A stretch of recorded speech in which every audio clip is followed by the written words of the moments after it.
What's going on, everybody? All right, so the other day we got a blog for Anno 117 Pax Romana that came out. That is one of the really important blogs that you definitely need to check out because this is going to change how you play Anno going forward. That is completely different from anything we have had in the past. So stay tuned and pay attention because this is going to be really, really important. So this dev blog is all about the new needs system.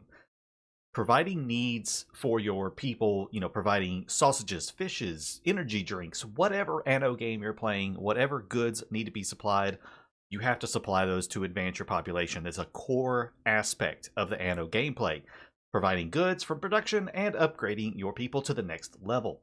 Some stuff is staying the exact same as we always know. Consumption is calculated for the entire island. Goods are consumed directly out of island storage. You don't have to have, a marketplace or anything nearby for people to get goods. It's just automatically consumed from your island storage, just as it is from Anno 1800 and games like that before. You can also pause needs, which pauses the consumption of those goods. Very, very similar mechanics. It's going to feel very, very similar. There's also service buildings, your public needs buildings, your markets, your, amphitheaters, things like that that provide a public service. So what is changing in Anno 117? Well, things are going to be optional now, and it's going to be a little bit different. The easiest way to explain it is using this graph right here. This is Anno 1800. You know that this is for your farmers right here. Your farmers are going to need fish, work clothes, a marketplace, and schnapps, which is a luxury good.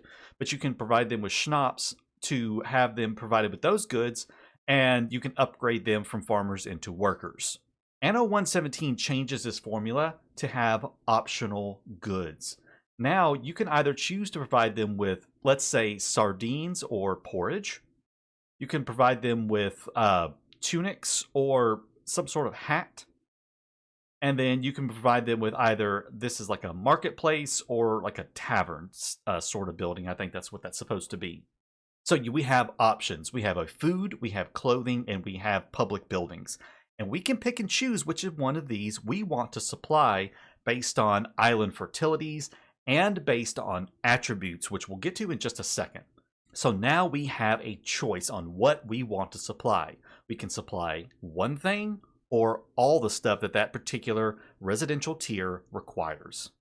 So how does this choice actually work when it comes to upgrading your houses? Using this image right here, we can take a look and see how this is going to work. You can see with this Libertas residence right here, which this is your basic, your farmer, basically. We have the fulfillment bar right here. So we have food, public services, and like clothing and material goods right here. And we have the fulfillment bar. And as you can see, this fulfillment bar is just one. It's just a single bar. So we can fulfill it with one of these things right here. So if we only fulfilled it with fish, this bar would fill up and would turn green. Perfectly fine. We've got our fulfillment. It's done.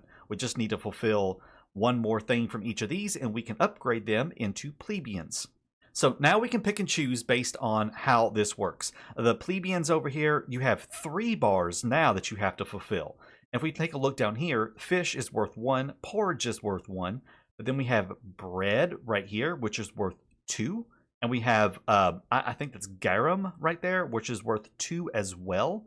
And we can supply, let's say maybe we could supply some bread and fish, and that would fill up all 3 bars. Or we could fulfill the bread and get 2 points, and maybe just the porridge for 1, and that's 3. It's however you want to do this, guys. It's however you want to fulfill this based on your available resources on the island and what you want for the attributes, which are going to get to the attributes in a second. So this is really, really cool. It's a very different way of supplying your resources and your goods to your people, and I think it's going to allow for a lot more flexibility on how you plan your islands.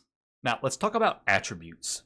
All goods in the game that you supply to your people have different attributes. This is just like Anno 1800. In Anno 1800, you could supply fish and you would get +1 workforce and +1 income. Simple, easy like that. Same thing applies with Anno 117. Each good that you supply provides different attributes. As you can see from this right here, the sardines are going to supply 1 population and 1 income, and supplying porridge will supply 2 population, but it doesn't give you any income. So you will have to kind of juggle that around on how, what you want to supply. Is the income from the sardines going to be important for you, or is the extra population going to be more important? Do you want to just supply both of them because they're, it's a simple, easy thing? Again, choice and flexibility. You're going to have to look at the attributes that everything supplies and decide how you want to supply your people based on those attributes and based on your fertilities. So that's going to be how you're going to handle all of this going forward. You're going to have to be thinking about what is going to be the best bang for your buck on the island and what you need at that moment. So what's the full implications of this? Again, as I have said several times, the biggest benefit for this system is the choice and flexibility for that. As you can see from this image right here, the plebeians, we can see a full breakdown of everything that they could be supplied with. We have 4 different food goods, 4 different household goods, or whatever that's called, 4 different public service buildings, and these 2 goods right here. I think that's amphora and olive oil. Things that they talk about in here, combinations of starting fertilities is going to determine what you build and how you supply on your island. Other things, other things to take into account, how many complex needs do you want to actually fulfill? Do you want to fulfill a bunch of them, or only just, fulfill the base needs that they need to upgrade to the next tier? Or do you want to supply everything? Will you go for fewer but more complex chains, or more but less complex ones? Which ones take up more space? Because you're going to have to consider space, of course, with all of this. Another point of choice is related to the provinces. Of course, we know that you can start in either of the 2 provinces. We can either start in Latium or Albion. And with the optional needs system, you will be able to remain in a single province and still reach the highest population tier by solely relying on providing needs that you produce locally. That is a big change from Anno 1800, where you had to go to the New World to get goods that you had to have in the old world in order to upgrade. The very first one being you needed cotton fabric from the New World in order to produce fur coats, in order to upgrade your artisans into engineers, unless you had an item like the costume designer or master craftsman Frank. With Anno 117, that is out the window. We no longer have to go and do that. Now, we can go and get some of those optional goods from the other region if we want to supply those. There will be some goods that will require input from the other region. So you can go do that if you want to. But if you don't want to, and you never want to go to Albion, you just want to stay in Italy, you never want to leave Italy, and you just want to build a beautiful big Rome right there in Latium without any other input from other regions, not dealing with multiple region transport and all that kind of stuff, you can. You don't have to go to the other regions now. It's completely up to you how you want to do this. The challenge is going to be how you want to, handle all of this. How complex do you want to make this? Do you want to have those really complex production chains? Do you want to keep it simple? Do you want to Romanize Albion? Of course, we can Romanize the province of Albion and have Romanized peoples there, but they're going to require goods from Italy, from Latium. So if you want to Romanize Albion, you're going to have to import stuff because, Albion isn't going to be able to provide the luxuries that the Roman citizens are going to be accustomed to. So we're going to have to import stuff if you want to do that. So if you want to go about Romanizing another region, you're going to have to do, multiple region setups and everything. But again, you don't have to. You can keep Albion Celtic and just stay Celtic all you want and never have to go to Latium and vice versa.